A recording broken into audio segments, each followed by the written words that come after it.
जय मसीह प्रभु यीशु के नाम से मैं आप लोगों को अभिनंदन करता हूँ। आज आप लोग देख रहे हैं यूट्यूब में कि विजेंद्र सिंह को जेल में लेके गया। जेल में उसे इस कारण लेके गया जो औरत के साथ उसने व्यभिचार किया था। उसने 2018 में जो पाप किया, अपराध किया, उसके कारण उसे जेल में लेके गया। तो उसके जेल जाने के कारण बहुत सारे लोग खुशियाँ मना रहे हैं और बहुत सारे लोग शोक मना रहे हैं। तो जो लोग खुशियाँ मना रहे हैं और जो लोग शोक मना रहे हैं, उन दोनों के लिए मैं कहता हूँ कि जो लोग शोक मना रहे हैं, उन लोगों के लिए मैं कहता हूँ कि आप लोग शोक क्यों मना रहे हैं, और जो लोग खुशियाँ मना रहे हैं, वो लोग को मैं कहता हूँ कि आप लोग खुशियाँ क्यों मना रहे हैं। खुशियाँ भी मनाना मनाना नहीं चाहिए, शोक भी मनाना नहीं चाहिए। हमें क्या करना चाहिए? हमें प्रार्थना करना चाहिए कि वो उस जगह से बाहर आए और उससे पहले उसे पश्चाताप आए, क्योंकि उसने जो गुनाह किया है वो बहुत बड़ा गुनाह है। परमेश्वर के मंदिर के साथ उसने वो पाप किया है, इसलिए परमेश्वर ने उसे वो सज़ा दिया है।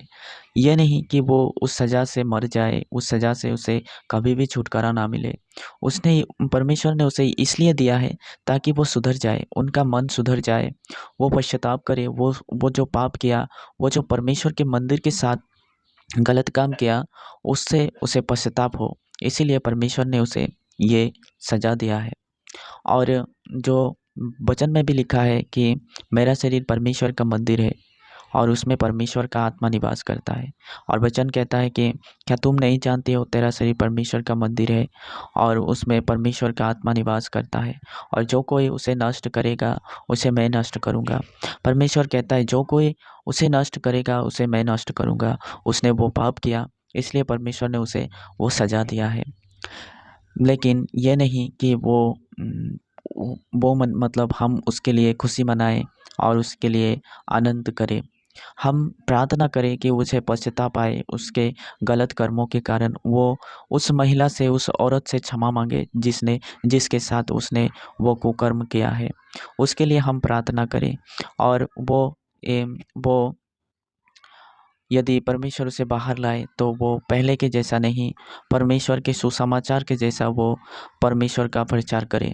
परमेश्वर का सुसमाचार कहता है मन फिराओ और सुसमाचार पर विश्वास करो। तो उसी का वही सुसमाचार को प्रचार करे।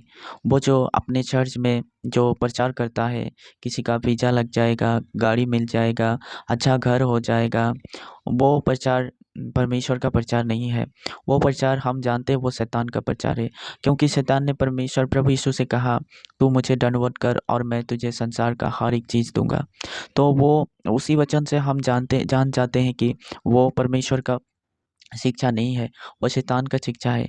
हाँ, पहले शायद होगा कि वो जब परमेश्वर में आया था तब परमेश्वर का कृपा उन पर था। जैसे शाऊल पर परमेश्वर का कृपा था, लेकिन वो उसने जो गलत काम करता गया, इससे वो परमेश्वर का कृपा, परमेश्वर का आशीष उस पर से उठ गया।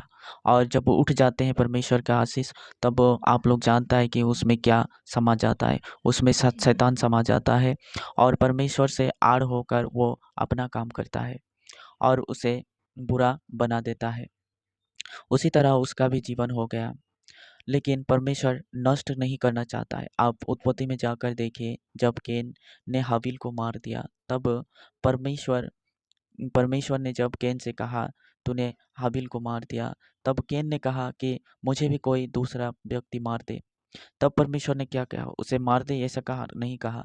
उसको मारने से 77 गुना जिसको जो जो व्यक्ति उसको मारेगा उसको लगेगा। मतलब क्या चाहता है? परमेश्वर नष्ट नहीं करना चाहता है। वो चाहता है कि सब उद्धार हो और सब परमेश्वर के साथ में रहें। तो हम सब क्या कर सकते हैं उसके लिए? हम सब यह कर सकते हैं कि हम सब मिलकर उसके लिए प्रार्थना करेंगे। छुटकारा के लिए प्रार्थना नहीं, पश्चाताप करने का प्रार्थना। उसे पश्चाताप का आत्मा मिले, परमेश्वर उसे पश्चाताप करने दे। उस महिला से, उस बहन से जो ये दुःख सहा और इतना दिन वो सहकर रही, उसके पास जाकर वो क्षमा माँगे। उसकी गलतियों को उसके सामने माफ़ी माँगे। जैसे परमेश्वर ने दाऊद ने जो पाप किया था और नबी द्वारा परमेश्वर ने उसको बतलाया, तब उसने पश्चाताप किया। तो उसी तरह से उस महिला से वो पहले वो पश्चाताप करे और बाद में जाकर उस महिला से क्षमा मांगे। और जो शिक्षा चर्च में चलाता है वो शिक्षा हटाकर सुसमाचार का शिक्षा चलाए, मन फिराव का शिक्षा चलाए, संसार से लोगों को हटाकर परमेश्वर के साथ संगति करने का सुसमाचार चलाए, संसार से हर एक की चीज़ों से हटाकर परमेश्वर के पास जाने का रास्ता दिखाए। यही सुसमाचार वो, यदि परमेश्वर उसे वहाँ से निकाल कर लाए तो वो सुसमाचार चलाए, प्रचार करे। यही हम सब मिलकर उसके लिए प्रार्थना कर सकेंगे। उसके सिवा हम कुछ नहीं कर सकेंगे। यदि हम हँसेंगे, यदि हम खुशियाँ मनाएँगे तो उसने जो पाप किया उसका पाप हमें लग जाएगा, क्योंकि वचन में लिखा है, नीति वचन 24 शायद मुझे मालूम नहीं हो रहा है, शायद 24 का 17 में लिखा हुआ होगा या 17 का 24 में, यदि कोई तुम्हारा शत्रु, यदि कोई दुख में पड़ गया या कोई कष्ट में पड़ गया तो उसके लिए खुशियाँ मनाना नहीं चाहिए, नहीं तो वो चीज़ आपको लगेगा, उसको जो लगना चाहिए था वो आपको लगेगा और वो कम हो जाएगा, उसके लिए उसका वो दुख कम हो जाएगा। इसीलिए हमें खुशियाँ मनाना नहीं चाहिए और परमेश्वर हमें भी गुस्सा करेगा। मैं मेरा संतान है, मैं उसे दंड दूँगा, तुम उसके लिए क्यों खुशियाँ मना रहे हो? ऐसा परमेश्वर हमें कहेगा। इसलिए हमें खुशियाँ मनाना भी नहीं चाहिए, शोक मनाना भी नहीं चाहिए, किसने, क्योंकि उसने गुनाह किया है। हमें क्या करना चाहिए? प्रार्थना करना चाहिए ताकि उसका मन सुधर जाए, उसका विचार सुधर जाए और वो परमेश्वर का सुसमाचार प्रचार करे।